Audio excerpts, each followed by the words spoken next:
having a love-hate relationship with the new adult genre lately. Some of the books I love, and some of them I just really hate. Stick around to find out which ones! I have been missing my On Dublin Street series, so I picked up the new Samantha Young series, Into the Deep. In this one, per usual for Samantha Young, Charlie is in Ireland. She's on a semester abroad and did not expect to run into her ex Jake, who broke her heart eons ago. Okay, 3 years ago, but we're dealing with an age where 3 years is kind of a big deal. On the other hand, when you get old like me, you start to think really, geez, I think I already read this book and just forgot to mark it as read. I hate it when I do that. But then again, I read a lot of books and some of them just have really similar plots. Either way, I enjoyed this book. Fully melodramatic, just like any good new adult book, just the way I like them. But it was also really sweet as well. I kind of really enjoyed this one. So, because I enjoyed that one so much, I immediately picked up book 2, Out of the Shallows. In this one, Charlie has broken up with Jake, and it's her turn to leave him heartbroken. This one felt like a stretch. It was like,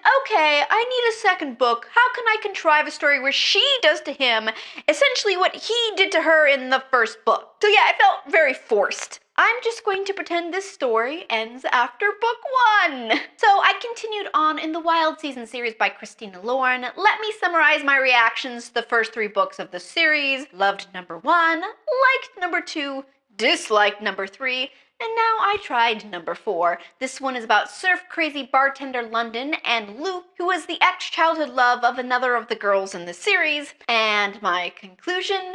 I liked it, not my favorite of the series. Book 1 still holds that title, but this was much more solid than book 3 was. Okay, Thoughtless by S.C. Stevens. On one hand, I appreciate any book that dares to have its main character stray from the accepted mores of protagonists everywhere. It can just shake things up and make things less predictable. On the other hand, oh my god, so many uncomfortable situations in this book. I cannot deal. This book made me so tense.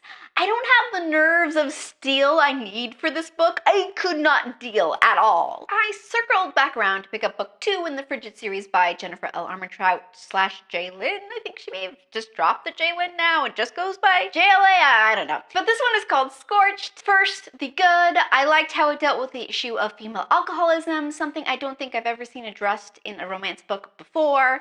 So kudos for that. However, I never really bonded with the characters in this one, so I still thought this was a really good read. I like how she dealt with a pretty serious issue, and overall I liked it, just not bouncing up and down giddily about either main character. And the Saints of Denver series continues on with Charged by Jay Cranover. This one is about troubled child Avett, I don't know how to say that, and slick lawyer Quaid. I can't say the name Quaid. I'm not sure if I can say the name lawyer? Bleh. Anyways, he's a lawyer, and he's hired to defend Avett after her boyfriend robs her father's bar. Can she finally grow up and get over her troublemaking ways, and can he let go of his self-destructive career climbing? I like the characters of Quaid and Avett, and I thought the plot for the first half was fairly strong. I don't know, while there was conflict and excitement in the last half, I got a little lost, and by that I mean bored.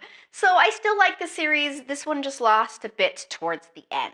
Sweet Home by Tilly Cole. This is the one I was looking forward to from my new adult TBR, where the British girl goes to school in Alabama and starts dating the quarterback. I thought, this will be really cute. She's gonna have no idea what the big deal is with this American football thing, and it's gonna be Alabama, where it's kind of a huge deal. And yes, that part was really cute, but everything else felt a bit forced. Her name is Molly Juliet Shakespeare, and his is Romeo Prince. Get it? Romeo and Juliet. And then for some reason, we strangely throw in the word Shakespeare and Prince for overkill, and Rome is overbearing and given to violent outbursts. It's just not something to aspire to. I just was not the biggest fan of this book, unfortunately. And Abby Glines has another Rosemary Beach book out. We're on number 13 now. This one seems like she took it on as a dare, but you can't redeem your biggest villain from the first 12 books. Nan, the venomous, jealous, spoiled, and pretty much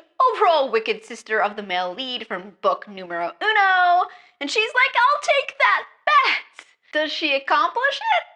In a very Abby Glines over-the-top, just you're in a soap opera, go with it, suspend your disbelief, so maybe, yeah?